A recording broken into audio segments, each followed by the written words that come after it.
સૈયદ જ્ઞાતિ અને પવિત્ર તાજિયા વિશે અપમાનજનક ટિપ્પણીનો વિરોધ. સત્તાર મોહલ્લાના સામે કડક કાર્યવાહીની માંગ સાથે પોલીસમાં અરજી. અમરેલીના જીવાપરા વિસ્તારમાં રહેતા બા અલવી સૈયદ જ્ઞાતિના સૈયદ ગુલા મરશુલ પીરમિયા દ્વારા અમરેલી સિટી પોલીસ સ્ટેશન ખાતે એક લિખિત ફરિયાદ રજૂઆત કરવામાં આવી છે. અરજીમાં જણાવ્યા મુજબ ગત તારીખ 20/7/2026ના રોજ પોરબંદરના તાજુશરિયા હોલ ખાતે યોજાયેલા કાર્યક્રમમાં અબ્દુલ સત્તાર દામદાની ઉર્ફે સત્તાર મૌલાના નામના વક્તાએ મંચ પરથી સૈયદ જ્ઞાતિના લોકો તેમજ મોહરમના પવિત્ર તાજિયા વિશે અત્યંત હલકી કક્ષાના અને અપમાનજનક શબ્દો ઉચ્ચાર્યા હતા. આ વિવાદિત પ્રવચન સોશિયલ મીડિયા પર વાયરલ થતાં સૈયદ સમાજની ધાર્મિક લાગણી દુભાઈ છે. આ અશોભનીય ટિપ્પણી સામે વિરોધ દર્શાવી જવાબદાર વ્યક્તિ સામે ધોરણસર કાનૂની કાર્યવાહી કરવાની માંગ સાથે સૈયદ સમાજના અગ્રણી દ્વારા આ આવેદન ફરિયાદ પત્ર આપવામાં આવ્યું છે. અહેવાલ ફારૂક બિલખિયા, અમરેલી. आज तमामी सादात जमात और मुस्लिम हजरात यहाँ पुलिस स्टेशन में, जैसा कि आप जानते हैं कि मेमन मौलाना अब्दुल सत्तार हमदानी ने जो सादात कराम और ताज़िया के ख़िलाफ़ में गुस्ताखी की है, उसी सिलसिले में यहाँ पर पुलिस स्टेशन के अंदर FIR की एक नकल देने के लिए यहाँ मौजूद है. मीडिया के माध्यम से बहुत ही कम वक्त में मैं चंद सवालात उन्होंने जो गुस्ताखी की उसके मुतालिक पूछना चाहता हूँ. सबसे पहले उन्होंने इल्ज़ाम लगाया कि 80% सादात डुप्लिकेट है. तो मैं उनसे पूछना चाहता हूं कि वो कौन 80% है और 20% कौन सही सैयद है. उन्होंने दावा किया है, वो साबित करे. मेरा सवाल नंबर 2 उनसे ये है कि उन्होंने अपने बयान के अंदर ये कहा कि सादात फिस्को फजूर करते हैं, गुनाह करते हैं, शरीयत का इल्म नहीं है, नमाज नहीं पढ़ते हैं, हिजड़े हैं, ये कहकर सादात कराम की गुस्ताखी की है. तो क्या शरीयत के अंदर जो फिस्क फजूर और जो फासिक सैयद है, नमाज नहीं पढ़ता है, शरीयत का इल्म नहीं है, ऐसे सैयद की ताज़ीम की जाएगी कि नहीं की जाएगी, शरई तौर पे वो साबित करे. फिर उसके बाद उन्होंने ये सवाल पैदा किया कि आला हज़रत फ़ाज़िल बरेलवी ना होते तो सैयदों की कोई ताज़ीम ना करता.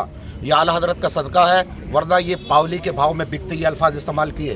मैं उनसे पूछना चाहता हूँ, आला हज़रत को इस दुनिया में आने के लिए कितने सौ साल हुए और उससे पहले सैयदों की ताज़ीम होती थी या नहीं होती थी? सहाबाए कराम की जमात, ताबईन की जमात, औलिया कराम की जमात, इमामों की जमात ने सैयदों की ताज़ीम की है या ना की है, वो शरई तौर पर साबित करे. उसके बाद उन्होंने एक सवाल और पैदा किया कि जाहिल लोग सैयदों का हाथ चूमते हैं और नज़र व नियाज देते हैं. सैयदों का हाथ आलिम भी चूमते हैं, मुफ्ती भी चूमते हैं, मुहद्दिस भी चूमते हैं. तो क्या ये जाहिल का अल्फाज मुफ्ती और आलिमों और मुहद्दिस और मुज्तहिद पे लागू नहीं पड़ता है? वो शरई तौर पे साबित करे. उन्होंने ये जाहिल सभी को कहा है. और उसके बाद मैं सबसे आखिर में एक सवाल और करना चाहता हूँ कि उन्होंने ताज़िये की बेहुरमती की है, ताज़िये की उन्होंने ये अल्फाज इस्तेमाल किए हैं, ताज़िये की गुस्ताखी की है, ढोल और ताशे को हराम किया है और नज़र व नियाज का विरोध किया है. मैं उनसे पूछना चाहता हूँ, कुरान व हदीस के रोशनी में साबित करें, क्या ताज़िया बनाना हराम है, ढोल बजाना हराम है, नज़र व नियाज करना हराम है? ये कुरान व हदीस से इन सवालात के जवाब दे. मैं मीडिया के माध्यम से ये 4-5 सवालात उनसे करना चाहता हूँ और उम्मीद करना चाहता हूँ कि मेमन अब्दुल सत्तार साहब मेरे इन सवालात का तसल्ली बख्श कुरान और हदीस के रोशनी में जवाब इनायत फरमाए. अस्सलाम वालेकुम. અમે સમસ્ત મુસ્લિમ સમાજ, સમસ્ત સૈયદ જમાત બધા પ્રતિનિધિઓ અહીંયા હાજર છે. એ પોરબંદરની અંદર થોડા દિવસો પહેલાં એક પ્રોગ્રામ થયેલો, જેની અંદર સત્તાર મૌલાના અને એક પેલો હસનૈન કરીને છે મૌલાના, એ બંને બહુ વાણીવિલાસ કર્યો. ખાસ કરીને જે છે એ એના માટે કુરાનમાં પણ આવ્યું છે કે એનું માનપાન જાળવવું. એના માટે બહુ હલકી કક્ષાના જે આપણે સાંભળી ન શકીએ એવા શબ્દો એને વાપર્યા અને આ રીતે સમાજની અંદર વિભાજન થાય એવી એણે આ બધી પ્રવૃત્તિ કરી છે. અને સમગ્ર સૌરાષ્ટ્રની અંદર નહીં પણ પૂરા ભારતની અંદર આ ફેલાણું છે અને બધા લોકો આના વિરોધ કરે છે. સારી સારી મોટી ખાનકાઓએ પણ આ વિરોધ દર્શાવ્યો છે. તો અમે આ વિરોધ માટે અહીંયા આવ્યા છીએ અને એમણે આ કડકમાં કડક સજા થાય, એક દાખલો બેસે તો કોઈ બીજો આપણે આવી રીતે ન આગળ વધે, આવી કોઈ ખરાબી ન કરે. અને આ લોકો બધા દેશદ્રોહી પ્રવૃત્તિવાળા છે, જેનો તમે ભૂતકાળ જોશો. હમણાં કીધું એમ 1992માં ગોસાબારામના અંદર RDXની અંદર અને ખુદીભાઈ સત્તાર મૌલાના જે છે એ ટાડાની અંદર જઈ આવ્યા છે. એટલે આવી કટ્ટરવાદી વિચારસરણીને ઉગતા ડામીએ અને જે મુસ્લિમ કોમને આવા જે સમજો કે 0.5% લોકો જે દાગ લગાડે છે, તો એ દાગ ન લાગે એના માટે અમારી ખાસ સાહેબને પોલીસ ખાતાને પણ વિનંતી હતી એક દાખલો બેસાડી કડકમાં કડક સજા થાય એવા કાગળો તૈયાર કરી અને અમને એક સંતોષ.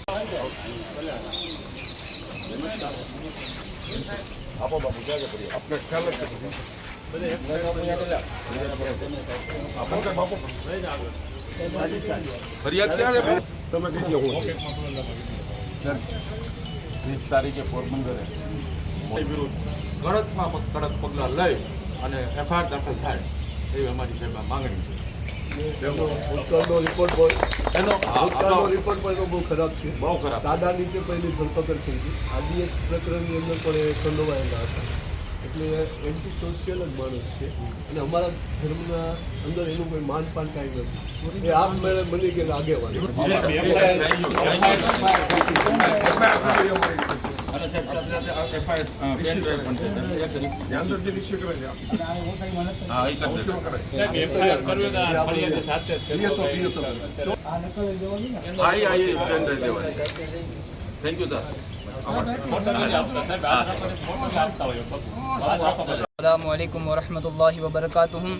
तारीख 20/7/2024 रोज पोरबंदर ताजु शरिया हॉल में सत्तार हामदाणी करने जे मौलाना है ते सादाते किराम अने ताजियादारी विषे जे खराब टिप्पणी करेल है ते कदी स्वीकारवामां आवेल एम नथी। अने एना शायराना अंदाज में हूँ सत्तार मौलाना ने खाली बे शब्द कहीश कि मोहब्बत आले मोहम्मदी दीनो ईमान है, मोहब्बत आले मोहम्मदी दीनो ईमान है, इसी से हासिल दिलों को इत्मीनान है, इसी से हासिल दिलों को इत्मीनान है। और हुसैन हसन जिनके सरदार है जन्नत में, और हुसैन हसन जिनके सरदार है जन्नत में, वो आले पाके नबी ही तो कुल जहान है। अने रही बात ताजियादारी की, तो उस मौलाना को मैं शायराना अंदाज में ये भी कहना चाहता हूँ कि मिट गए मिटते हैं मिट जाएंगे आधा तेरे, मिट गए मिटते हैं मिट जाएंगे आधा तेरे, न मिटा है न मिटेगा कभी चर्चा हुसैन का, न मिटा है न मिटेगा कभी चर्चा हुसैन का। 20/7/2026 रोज मौलाना हमदाणीए पोरबंदर खाते जे वाणी विलास करेलो तेमां सैयद जमातना लोको अने तमाम मुस्लिमनी समाजनी लागणी दुभाणी छे। ते अनुसंधाने अमे तमाम मुस्लिम समाज सैयद जमातना आगेवानो मुस्लिम समाजना आगेवानो बधा આજરોજ અમરેલી સિટી પોલીસ સ્ટેશનમાં હામદાણી વિરુદ્ધ એક ફરિયાદ દાખલ કરવા આવેલા છે અને ફરિયાદ વહેલી તકે ફરિયાદ થાય એના માટે અમે સાહેબને રૂબરૂ મળી અને સાહેબને વાત કરી કે આ માણસ સામે સખતમાં સખત કાયદાકીય ગમે એટલા વધુ મજબૂત પગલાં લેવાય એના માટે અમે સાહેબને રજૂઆત કરી અને સાહેબે અમારી રજૂઆત સાંભળી અમને આશ્વાસન આપ્યું કે અમે વહેલી તકે આની સામે કડકમાં કડક પગલાં લેશું.